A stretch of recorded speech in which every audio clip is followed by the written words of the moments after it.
le cheirichéadine as cunda na Gaillimhe a bhórmhór as Connemara ar Ghaléireann le na mí hóstacht a chud aniu, má de le rialachainú dóchan í séireachas is tálaí. Dal chuig bhus Connemara mo chu maidin agus bhí ardúir scór Catherine ní Rúdam ar báirt Teanachab. Le bra chun léimhí daoine go le bhusna deirú a Connemara, ceall go chúcín go bhusnaí ó ar fud Connemara a bhí dean ar gháil éireann in neamh. Bhfuil léir ón gcaint ar báirt go bhfuil fáid cáilte ag na daoine seo leis an rialtas. Ní féidir an obair féin sé gearíon.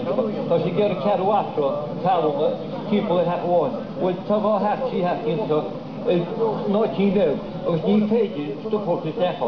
Agus rúdalaga ní me teige das le ístigi. Ní go mé. Ní go má tá mé cíp golóra dhéile agus tá seánna le neicead bliana agus bhí se an rúmsa agus tásúla go mé se muíá. Dá bus cárna agus an chlocháin a dúsgart Connemara freisin heisiil daoine ó thuaim a dúsgart chundaí na Gaillimhe chomá.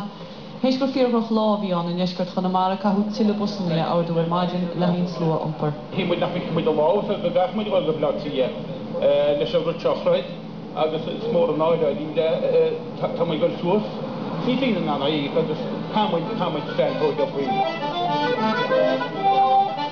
Cé gur an ceol agus óran go gas ar an mus seo bain spruch na teach lein amhaint amachú agus a béidir agus a mí hóstacht agus a míní a léirú fiú rialach í nó agus tálaí ar bhóchan na séirechais.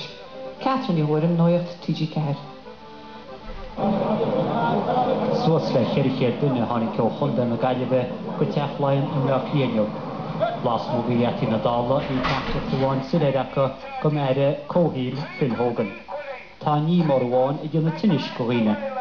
An costas breise i dtí teagáil ar an áfabal na tuaiche má chaitir na thomar séirechais a bheith an gaiideanna taidseoirí ag an náisiúneacht cosanta tíballachta.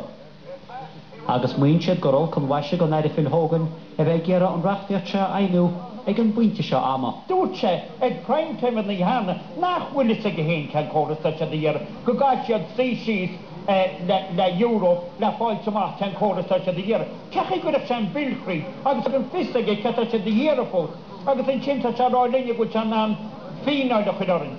Chúd míle pont. Tá chulagunna an seir ar sonis go gláán ach an rud mu chudagunn seo ná an cinál córas atá go chud bhaime tá go baint aige breise go riine hééis seo go cánacha íc agus atá chud muinte na túhin le muinte na cá.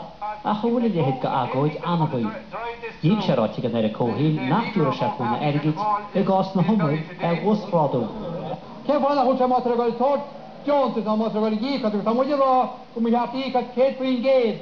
Cé bháinna tá sé machchan is go túús déir a chuine sin agóideach agus bacha muidir lei sin á ní féas éonúir fáú a bheitteachcha. Muon loch na hagóide gur bailú níorsta leis an feachtas senis. Agus i chéad bhfuil an bhecatú, tímo an dáilmuid, bei 100,000 leán. Níl sibh go lechail seo ar bhaintin na túin. Séamas ó Scanláin, nuachtaí TG Ceathair.